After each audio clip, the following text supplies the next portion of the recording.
ब्रह्मा गुरुर्विष्णु गुरुर्देवो महेश्वरः। लिखा है, आपने पुस्तक ली और श्लोक याद कर लिया। जब श्लोक याद कर लिया तो वो श्लोक आपके अंदर आ गया, पर वो पुस्तक में जस का तस लिखा है, वो वही है पर आपके भीतर भी आ गया। उसी प्रकार भक्त जब दाल चावल सब्जी रोटी भगवान को समर्पित करता है तो वो सब्जी दाल चावल वहीं रहती है, पर उसे भगवान वैसे ही ग्रहण करते हैं जैसे काखा गाघा को आप ग्रहण कर लेते हैं। जैसे ABCD को आप ग्रहण करो, वो आपके अंदर चला गया और सदा के लिए ABCD आपके अंदर आ गई। बोलो हाँ। और वो जहां की तहां है। लोग कहते हैं भगवान तो खाते नहीं, क्यों खिलाते हो? ये वही लोग कहते हैं जो भाव के शून्य हैं, जो भाव नहीं समझते। हरिदास जी इसलिए कहता हूं 5 मिनट आप ध्यान लगाइए, केवल 5 मिनट टाइम सेट कर लीजिए। कहीं भी रहो, कहीं भी रहो, 5 मिनट के लिए बैठ जाइए। भाव श्रीमन्नारायण श्रीमन्नारायण, हे प्रभु हम आपके हैं। 5 मिनट भी यदि आपने रोज ईश्वर को दिया तो मैं लिख कर देता हूं, आज जो आपकी स्थिति है, चाहे वो मानसिक स्थिति हो, शारीरिक हो या आर्थिक स्थिति हो, तीनों में सुधार आपके जीवन में ना आ जाए तो आप कह देना। मानसिक स्थिति भी आपकी अच्छी हो जाएगी सिर्फ 5 मिनट के ध्यान से, शारीरिक भी होगी और आर्थिक स्थिति भी आपकी आज से बेहतर हो जाएगी। आप 1 महीने के अंदर इसका परिणाम देख लीजिएगा। करना क्या है? मां शुचः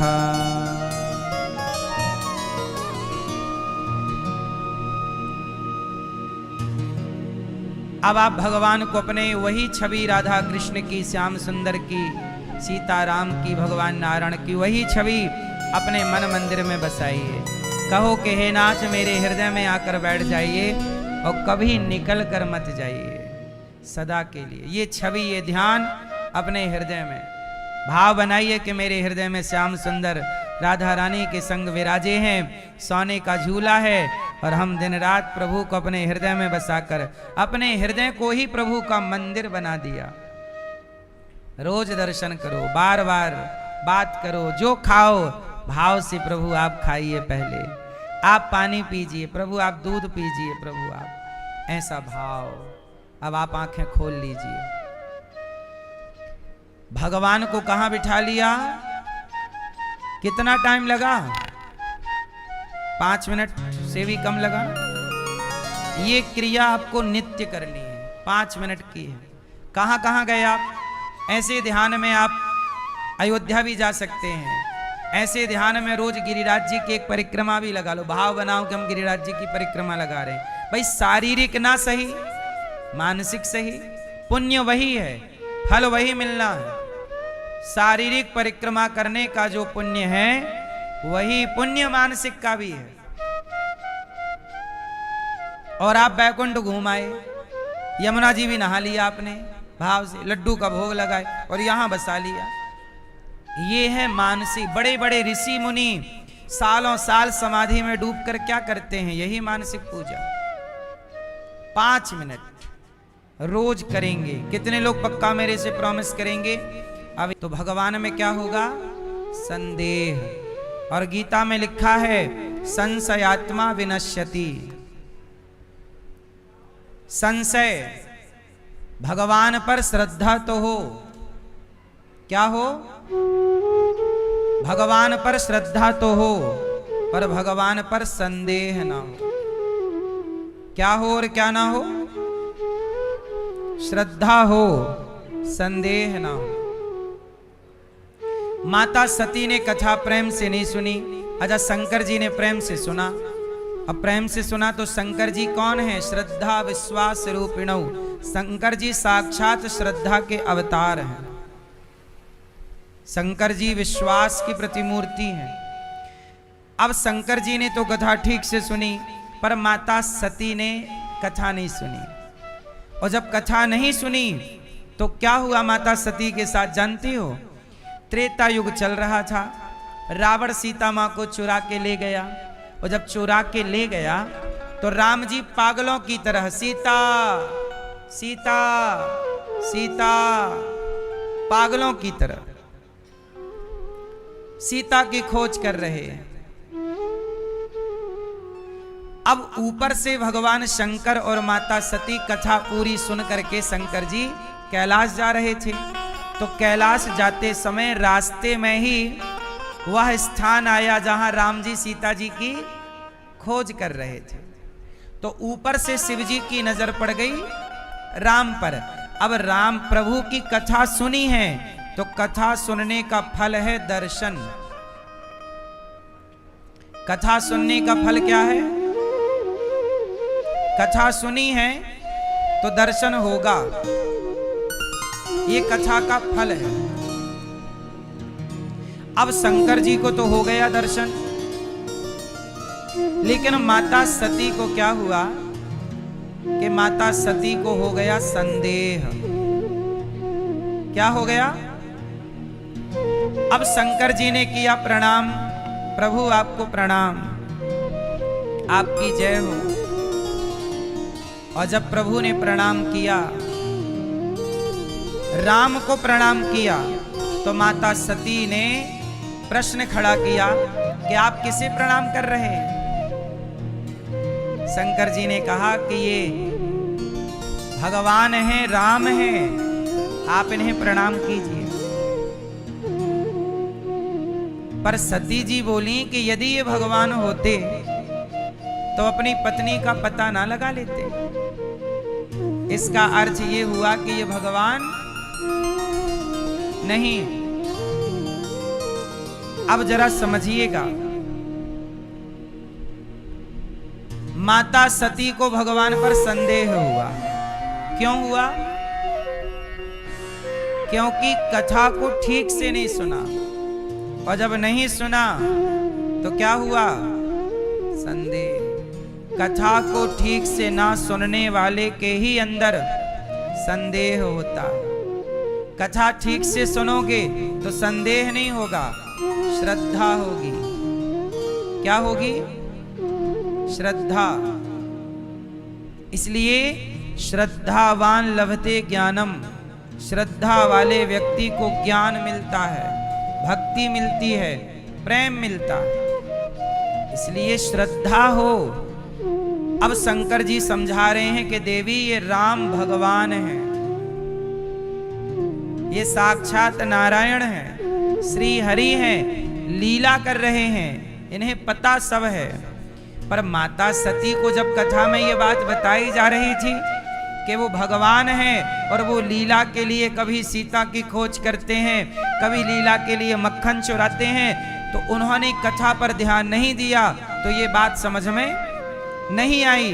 तो उन्हें लगा कि जो भगवान है वो पत्नी के लिए पागल कैसे हो सकता है, और भगवान की पत्नी कोई चुरा कैसे सकता है? ये डाउट है, संदेह है। किसका? किसका? माता सती का। खूब समझाया भगवान शिव ने, खूब समझाया, पर क्या मजाल के माता सती को समझ में आ जाए। समझ में क्यों नहीं आया? विनाश काले विपरीत बुद्धि,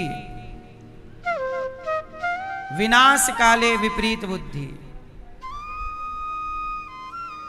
जब विनाश का टाइम आता है, जब समय प्रतिकूल होता है, तब समझाई गई बातें अच्छी, गुरु की बात, माता की बात, पिता की बात अच्छी नहीं लगती।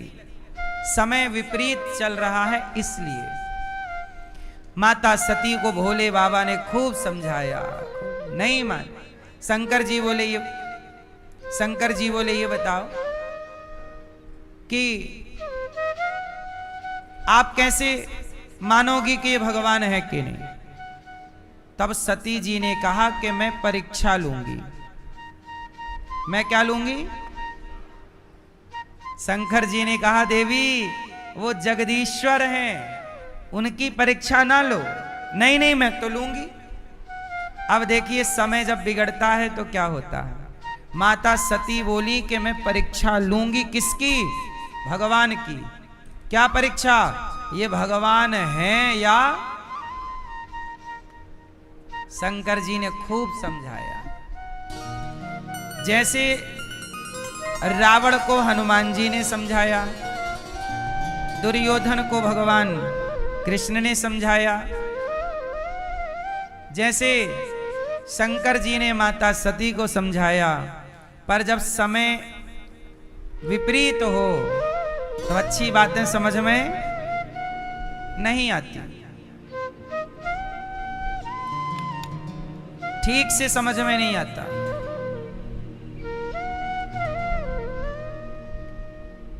भगवान शंकर बोले ठीक है देवी, अब जो तुम्हारे मन अति संदेहु, यदि तुम्हारे मन में अति संदेह है तो जाओ परीक्षा ले लो। अब शंकर जी ने एक पेड़ के नीचे बैठ गए और कहने लगे, हुई है सोई जो राम रचि राखा, को करी तर्क बढ़ावहीं शाखा। कई बार आप भी अपने बच्चों को समझाते हो, लेकिन जब नहीं माने कोई तो ज्यादा परेशान ना हुआ करो। शंकर जी क्या कर रहे हैं? अब समझा चुके, नहीं मानी, शंकर जी शांत हो गए। हुई है सोई जो राम रचि राखा। अब वही होगा जो प्रभु चाहते हैं। सौंप दो, पहले आप प्रयास करिए, और जब आपके प्रयास से बात ना बने तब भगवान पर छोड़ दीजिए। जब तुझसे ना सुलझे तेरे उलझे हुए धंधे, तब भगवान के इंसाफ पे छोड़ दे ए बंदे। वही तेरी मुश्किल आसान करेगा, जो तू ना कर सका वो भगवान करेगा। जो आप नहीं कर सकते वो कौन करेगा? इसलिए शांत चित्त से, जो हो रहा है वो मर्जी आपकी नहीं है, जो होगा वो भी मर्जी आपकी नहीं है। अच्छा ये बताओ, आप लोग चेक करिए आपकी सांसें चल रही हैं कि नहीं? किसकी मर्जी से चल रही हैं? मैं ये आपकी सांसें आपकी मर्जी से चलती तो आप कभी मरते ही ना। ये बात मैं कह चुका हूं आपको कि आपकी मर्जी से आप सांस लेते तो कौन चाहता है कि मैं सांस ना लूं? कोई मरता क्यों? आपकी मर्जी से सांसें भी नहीं चल रही हैं आपकी, और आप क्या चाहते हैं कि मेरी मर्जी से ये हो जाए, मेरी मर्जी से ये हो जाए। सांसें तेरी मर्जी की नहीं है तो कुछ भी तेरी मर्जी का नहीं होगा। जो भी होगा भगवान की मर्जी का होगा।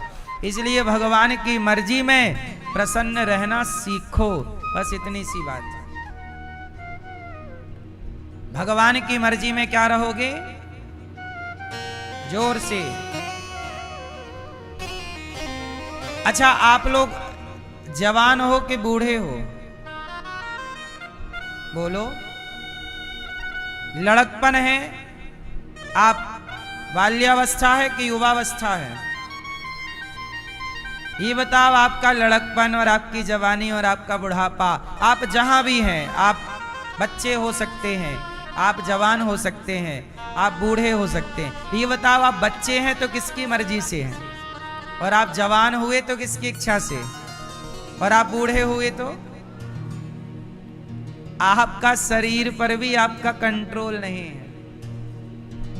ना तो सांसों पर आपका कंट्रोल, ना तो आपके बदलते हुए शरीर पर आपका कंट्रोल, और आप अपनी पत्नी को अपने कंट्रोल में रखना चाहते हैं।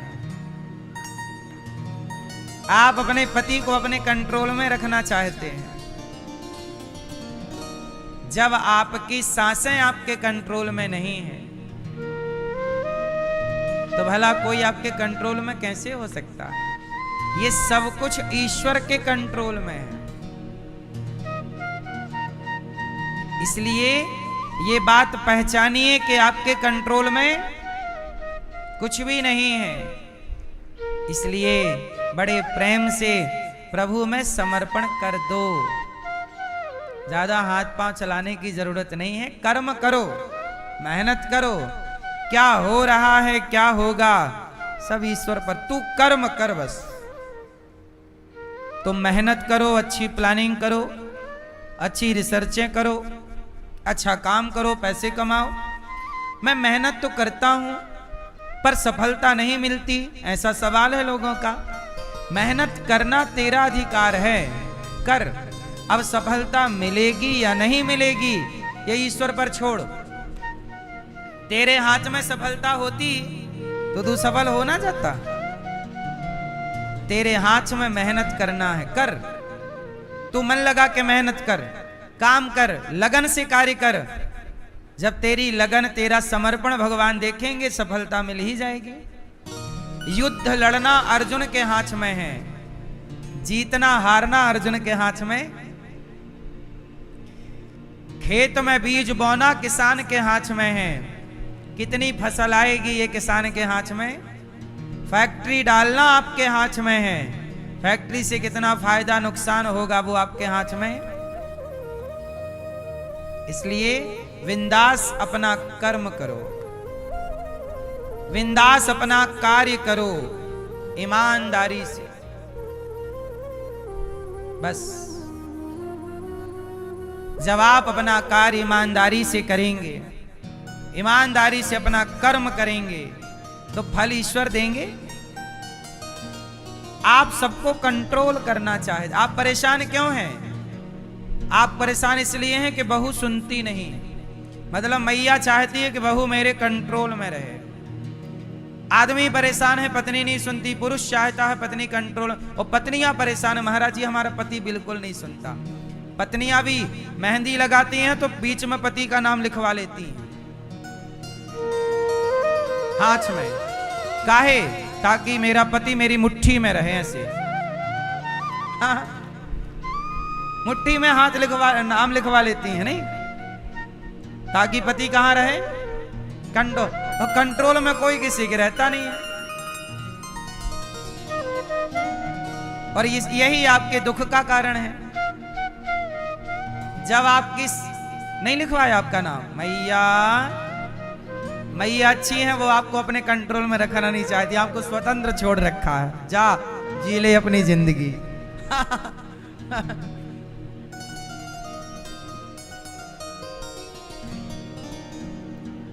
तो हम लोग परेशान क्यों हैं? क्योंकि ये हमारे कंट्रोल में नहीं है। इसलिए कहता हूं, कंट्रोल में ना तो आपका शरीर है आपके, और ना तो आपकी सांसें हैं। इसलिए कहता हूं, जगत को कंट्रोल करने की जरूरत नहीं है, आप भगवान को कंट्रोल करना सीखिए। भक्ति जब करोगे तो भगवान आपके वश में हो जाएंगे, और भगवान ऐसे वश में होंगे। अर्जुन के वश में कैसे हैं? हाँ कन्हैया, रथ को उत्तर की ओर ले चलो। जी आज्ञा। प्रभु जगत के पालनहार जो सबकी गाड़ी चला रहे हैं, वो अर्जुन के ड्राइवर बन गए। अर्जुन बोल रहा है इस तरफ, हाँ हाँ चलो, इस तरफ, इस तरफ, हाँ चलो, यहां ठीक है। भगवान कंट्रोल में है कि नहीं? किसके? अर्जुन के कंट्रोल में। अर्जुन का परिवार नहीं हुआ। कहां दुर्योधन, कहां दुशासन, कहां ये परिवार ही तो था। धृतराष्ट्र इत्यादि ताऊजी लगते थे। ये दुर्योधन ताऊजी का ना लड़का है, बड़े पिताजी का बेटा। परिवार ही कंट्रोल में नहीं है, लेकिन कृष्ण कंट्रोल में है।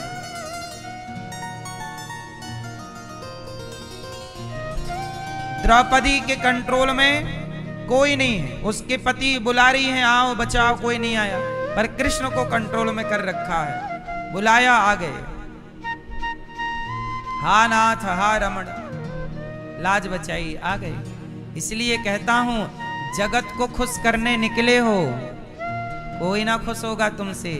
जगत को क्यों खुश करते हो? जगन्नाथ को खुश करिए, भगवान को खुश करिए। भगवान खुश तो सब खुश। अब माता सती को शंकर जी ने समझाया, नहीं मानी, आप भी समझाओ। कोई नहीं माने तो छोड़ दो, ठीक है, तुम्हें जो अच्छा लगे करो। सती जी गई, और सती जी ने सीता जी का रूप बनाया। सती जी ने किसका रूप बनाया? सीता जी का, और सीता जी बन करके राम के आगे खड़ी हो गई। राम किसको ढूंढ रहे हैं? सीता जी को। और सती क्या बन गई? सीता, ताकि सती परीक्षा लेंगी कि यदि ये भगवान होंगे तो हमें पहचान लेंगे कि मैं कौन हूं, और भगवान नहीं होंगे तो इन्हें लगेगा मेरी सीता मिल गई। अब राम जी के आगे जैसे ही सीता जी खड़ी हुई, मतलब सती जी सीता बनकर खड़ी हुई, तो राम जी रुक गए। तो खोज रहे थे सीता सीता, यहां से वहां, सामने सीता बन के सती खड़ी, स्टॉप, रुक गए राम जी। और देखकर राम जी ने प्रणाम किया, माता जी प्रणाम। अकेली भटक रही हो मां, भोलेनाथ कहां हैं? अब तो माता सती के पसीने छूट गए। सती जी बोली कि आपने हमें पहचान लिया? राम जी बोले हां, आप माता सती हो, आपको पहचानना कौन सी बड़ी बात है, आप तो मां हो। मेरी पत्नी तो रावण ले गया है, आप सीता बनकर आई हो ना मां। मेरी पत्नी, राम जी बोल रहे मेरी पत्नी तो रावण ले गया। तो माता सती जी बोली कि जब आपको पता है कि आपकी पत्नी रावण ले गया तो आप पागलों की तरह रो क्यों रहे हो? राम जी बोले क्या करें, हमें रोने का शाप मिला हुआ है,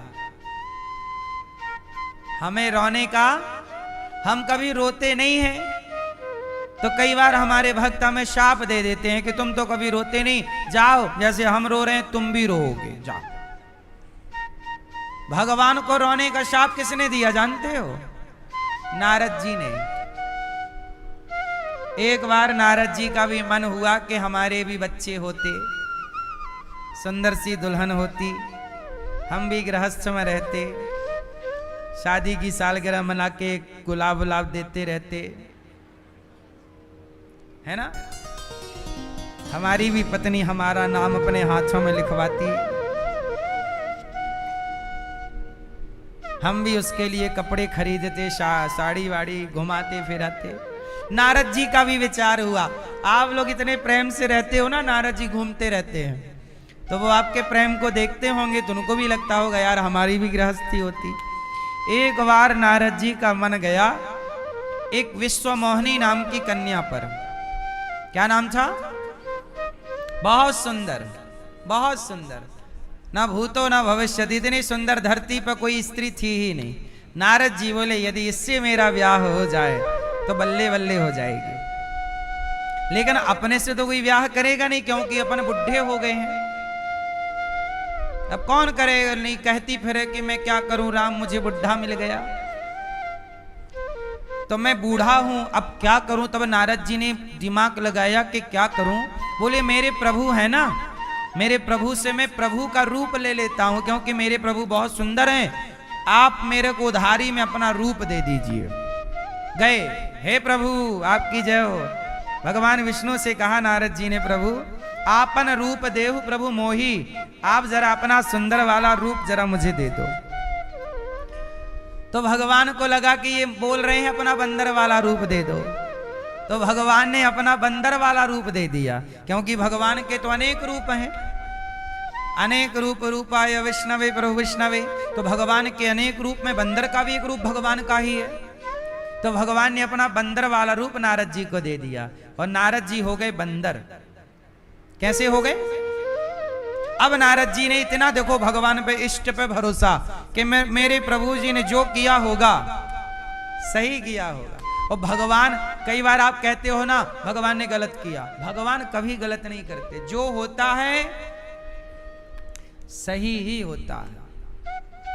अब नारद जी बन गए बंदर, लेकिन नारद जी को भी इतना भरोसा, उन्होंने दर्पण भी नहीं देखा कि देख तो लूं मैं कैसा लग रहा हूं, दर्पण शीशा कांच नहीं देखा, और चले गए। विश्वमोहिनी का स्वयंवर था, स्वयंवर में माला लेके विश्वमोहिनी जा रही थी। अब नारद जी पंक्ति में आके खड़े हो गए, अपना सिर आगे, हाँ विश्वमोहिनी ने देखा, राम राम हमारे ब्याह में बंदर आए हैं, ये बंदर की डिजाइन वाला आदमी, माता ने वो लाइन ही छोड़ दी, दूसरी लाइन में चली गई। वो ढेर राजा बैठे थे माला लेकर। नारद जी को लगा अच्छे से देखा नहीं है, तो नारद जी यहां से उठे, वहां जाके बैठ गए जिस तरफ विश्वमोहिनी आने वाली थी। फिर नारद जी ने सिर आगे किया, हाँ विश्वमोहिनी ने माला नहीं पहनाया। तब तक भगवान श्री हरि, भगवान श्रीमन नारायण, भगवान विष्णु प्रकट हो गए। और जब प्रकट हुए तो विश्वमोहिनी ने माला पहना दिया। और जब माला पहनाया तो वहां पर शंकर जी के दो गण थे, शंकर जी के दो शिव गण, शिव के गण, वो भी वहां पर उपस्थित थे। उन्होंने नारद जी से कहा, नारद जी एक बार अपना मुंह तो चेक कर लो। तो नारद जी ने वहां पानी भरा था, तो पानी में झांक कर देखा तो उनका अपना चित्र नजर आया। अरे मैं तो बंदर हूं, बंदर जैसा फेस है मेरा। और जैसे ही बंदर का, अरे अच्छा इसलिए मेरा ब्याह नहीं हुआ, मुझे बंदर बना दिया। अब बहुत क्रोध में नारद जी, मेरा एक ब्याह नहीं होने दे रहे हैं, खुद के 16,108 करे बैठे हैं, और एक मेरा हो रहा था वो भी छीन ली। क्या जरूरत थी यहां प्रकट होने की, माला उनको पहना दिया। ए मेरे भगवान, तुरंत गुस्से में नारद जी गए। रास्ते में भगवान विष्णु उन्हीं विश्वमोहिनी के साथ मिल गए। अब नारद जी ने कहा, प्रभु अब मैं मर जाऊंगा। बड़े क्रोध में नारद जी, जाओ मैं आपको शाप देता हूं, आपने इतने सारे ब्याह करा रखे हैं और मैं एक करने चला तो उसमें भी टांग अड़ा दी आपने। क्या जरूरत थी मुझे बंदर बनाने की, मेरा ब्याह नहीं होने दे सकते आप। जाओ मैं आपको शाप देता हूं कि जैसे मैं बंदर बना आपको भी बंदर बनना होगा, और जैसे मैं स्त्री के लिए रो रहा हूं, तड़प रहा हूं, आपको भी अपनी स्त्री के लिए रोना पड़ेगा। जाओ मैं आपको शाप देता हूं। तो नारद जी के शाप, नारद शाप दीन एक बारा, नारद जी के शाप के कारण भगवान हरि को, भगवान नारायण को राम बनना पड़ा, और शाप को सत्य करने के लिए सीता जी के लिए रोना पड़ा। ये बात कथा ठीक से सुन लेती माता सती तो ये सब प्रसंग सुना था भगवान शंकर ने, वो समझ गए कि लीला, पर ये बात नहीं सुनी तो माता सती को प्रभु पर संदेह। अब माता सती को हो गया संदेह। अच्छा प्रभु लीला, अब आप लोग कहते हो ना कि कई लोग कहते हैं अरे वो भगवान होते तो पत्नी का पता ना लगा लेते। अब पूरी बात तुम जानते ही नहीं हो। अब कई बार भगवान को शाप आप भी मिल जाता है, तो शाप का वचन भी तो भक्तों का ही है, रखना पड़ता है। भगवान पर कोई शाप आप चलता नहीं है, लेकिन भक्तों के वचन को रखने के लिए कि भक्त की वाणी झूठी तो ना हो। बाद में नारद जी को पश्चाताप हुआ, प्रभु बड़ा अपराध हो गया, जाइए मेरा शाप मिथ्या हो जाए। भगवान ने कहा मिथ्या नहीं होगा, मैं लीला करूंगा। नारद जी का भी मन, अच्छा नारद जी का भी, नारद जी के साथ ये प्रभु ने क्यों किया, क्यों किया जानते हो? क्योंकि नारद जी का घमंड बढ़ चुका था। क्या घमंड बढ़ गया था कि मैंने काम को, क्रोध को, लोभ को जीत लिया। ये घमंड को उतारने के लिए प्रभु ने ये लीला रची थी, उनके अंदर विवाह की इच्छा जाग गई, तो ये भी एक लीला है। अब ये पूरी बातें जब समझो तब निष्कर्ष पर पहुंचते हैं। एक बात समझ के तो निष्कर्ष नहीं निकलता ना। ये वेद पुराण हंडी का चावल नहीं है कि एक दबा के देखा कि एक पका है तो सारा पक गया। ये हंडी का चावल नहीं है, है ना। यहां तो एक बात समझने के लिए पहले 10 बात समझो तब वो एक बात समझ में आती है। अब सती जी बोली कि आपको जब पता था कि रावण सीता ले गया है तो आप जाइए डायरेक्ट रावण को मारकर सीता ले आइए। राम जी बोले नहीं, यदि मैं डायरेक्ट सीता को ले आऊं रावण को मार दूं, यदि मैं डायरेक्ट रावण को मार दूं और सीता को ले आऊं तो फिर मेरे जो भक्तों की कथा प्रकट होगी। अब जैसे समझिए, रावण ने सीता मां को चुराया और तुरंत राम जी रावण को मार देते, माना कि राम जी तुरंत मार देते और सीता को ले आते। यदि तुरंत रावण मर जाता तो बताइए कोई हनुमान जी को जानता? फिर हनुमान जी का लंका जाना, फिर हनुमान जी का लंका जाना, संजीवनी लाना, फिर विभीषण को कोई ना जानता, फिर अंगद को कोई ना जानता, फिर राम सेतु ना बनता तो गिलहरी को कोई ना जानता।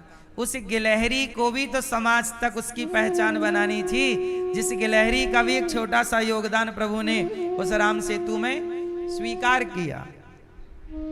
एक गिलहरी थी, जब राम सेतु बना तो गिलहरी भी अपने शरीर में बालू भर के, गिलहरी के छोटे छोटे हाथ नहीं होते, ऐसे पकड़ के खाती है, दोनों ऐसे खाती रहती है, कुछ भी मिल जाएगा ऐसे खाने लग जाएगी। तो गिलहरी जो है, छोटी सी गिलहरी अपने छोटे छोटे हाथ में बालू भरती और ले जाके राम सेतु के ऊपर डालती। राम जी की नजर पड़ गई, ए यहाँ गिलहरी आई, क्या हुआ, ये क्या कर रही हो तुम, पांव के नीचे आ जाओगी किसी सेना के, बंदर भालू के, दब के मर जाओगी। क्यों? गिलहरी बोली, प्रभु मैं बहुत छोटी हूं, मेरा शरीर बहुत बड़ा नहीं, छोटा, पर मैं आपकी सेवा करना चाहती हूँ। मैं बड़ा बड़ा पत्थर तो नहीं ला सकती, पर पत्थर मैंने देखा कि बड़े नुकीले हैं, जब आप चलेंगे तो आपके पाँव में चुभेंगे, तो मैं बालू डाल रही हूँ कि आपके पाँव में कहीं कंकड़ पत्थर ना चुभ जाएं। राम जी ने उस गिलहरी के भाव को सराहा और हाथ में रख के उसे लाड़ किया, दुलार किया, उंगलियां फेरी, तो गिलहरी के ऊपर राम जी के उंगलियों के निशान बन गए। आज भी आपने देखा होगा, गिलहरी को ध्यान से देखना, उसके पीठ पर 3 सफेद निशान हैं, धारियां हैं, वो उंगलियां राम जी की हैं। ये देखो, आप देख सकते हैं, देखो टीवी पर, इन्हीं छोटे छोटे हाथों से बालू ले जाके डालती गिलहरी। इसलिए आपने ऐसे खाती, ऐसी गिलहरी बालू डाल रही थी। अच्छा सुनो, भारत की गिलहरी में 3 निशान हैं व्हाइट कलर के उंगलियों के। ये दास अमेरिका गया, जब मैं अमेरिका गया और मैंने अमेरिका की गिलहरी देखी, वहां भी गिलहरी है, लेकिन वहां की गिलहरी में ये उंगलियों के निशान नहीं है, ना अमेरिका की गिलहरी में है, ना ऑस्ट्रेलिया की, ना मैं जब लंदन गया तो वहां भी मैंने देखा कि वहां भी गिलहरी में ये उंगलियों के निशान नहीं थे। क्यों नहीं थे? क्योंकि राम की सेवा में भारत की गिलहरी का योगदान था, इसलिए भारत की गिलहरी पर उंगलियों के निशान है, अमेरिका की गिलहरी का योगदान, इसलिए वहां की गिलहरियों में ये निशान नहीं है, नहीं। तो राम जी बोले माता सती से कि मुझे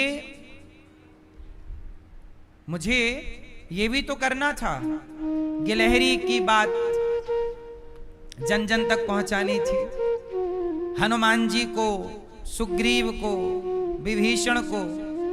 यदि मैं डायरेक्ट रावण को मार दूंगा तो हनुमान जी लंका कैसे जाएंगे, सीता का पता कैसे लगाएंगे, फिर सुंदर कांड की कथा कैसे होगी। तो भक्तों के यश का प्रचार करना भगवान का उद्देश्य है। इसलिए एक लीला में भगवान की अनेक लीलाएं छिपी होती हैं। क्योंकि हम वो रहस्य नहीं जानते तो आरोप लगाते रहते हैं कि ऐसा क्यों हुआ, ऐसा है तो ऐसा क्यों हुआ, ऐसा है तो ऐसा क्यों, क्योंकि हम पूरी बात नहीं जानते। अब माता सती समझ गई कि ये भगवान है और माता सती वहां से गई। भगवान शिव ने कहा कि परीक्षा हो गई। माता सती ने कहा कि ना, मैंने कोई परीक्षा नहीं ली। माता सती ने असत्य कह दिया और जब झूठ कहा तो भगवान शिव ने माता सती का परित्याग कर दिया। रिश्ते कब टूटते हैं? जब आप रिश्तों में झूठ बोलने लग जाते हैं। इसलिए पति के साथ, पत्नी के साथ, पिता के साथ, मां के साथ असत्य ना बोलिए। कहीं तो सच्चे रहो, कहीं तो किसी के लिए तो सच्चे रहो। आजकल के पति, कुछ पति अपनी पत्नी के लिए वो कहते जरूर हैं कि मैं सच्चा हूं, पर कितने पत्नियां रोती हैं महाराज जी, पति का पड़ोसन से चक्कर चल रहा है। तो पत्नी के लिए भी वो सच्चा नहीं है। ना तो सच्चा पति बन पाया, कुछ ना सच्ची पत्नियां बन पाई, ना कुछ सच्चे बेटे बन पाए। आजकल सामान्य रिश्तों में भी तो सच्चाई उठती चली जा रही है ना? सच्चा नहीं है आदमी। जब सच्चा पत्नी के लिए नहीं हो सका, सच्चा पुत्र मां के लिए नहीं हो सका, तो भला वो सच्चा भक्त कैसे हो सकता है ना?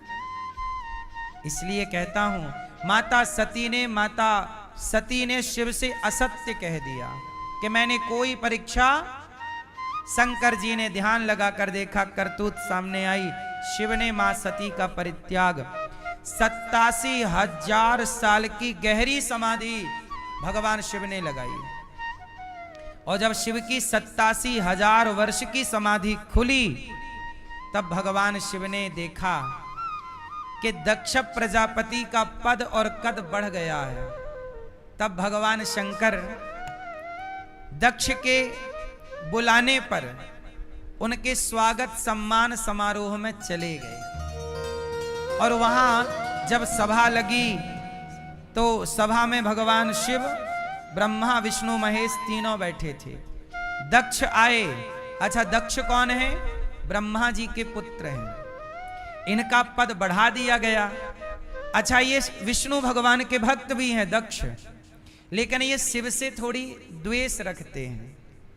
आजकल क्या है ना, कुछ जैसे भगवान विष्णु के भक्त होते हैं, राम कृष्ण के, वो शिव के लिए कई कुछ लोग गलत गलत बातें बोल देते हैं, शिव का तिरस्कार कर देते हैं। और कुछ शिव भक्त होते हैं, वो भगवान विष्णु का तिरस्कार कर देते हैं। ये भेद आज भी हमारे सनातन में कहीं कहीं देखने को मिलता है।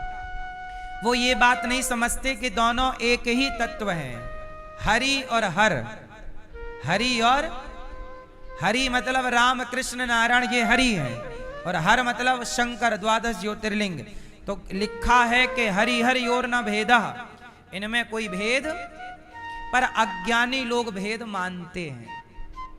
तो दक्ष प्रजापति भी भगवान विष्णु के तो भक्त थे, पर शिव से द्वेष रखते थे, जबकि शिव इनके साक्षात दामाद हैं। जब सभा लगी और सब बैठे थे और तब दक्ष आए, तो सब ने खड़े होकर दक्ष का स्वागत किया, पर ब्रह्मा, विष्णु और महेश तीनों खड़े नहीं हुए। तो ब्रह्मा जी तो इसलिए खड़े नहीं, भाई बेटा है। विष्णु भगवान नहीं खड़े, भाई चलो मेरा पोता है। पर दक्ष को लगा ये शिव क्यों नहीं खड़ा हुआ। दक्ष ये चाहता था कि जब मैं आऊं तो शिव खड़े होकर मेरा अभिवादन करें। आपकी इच्छाएं कई बार आपको परेशान कर देती हैं।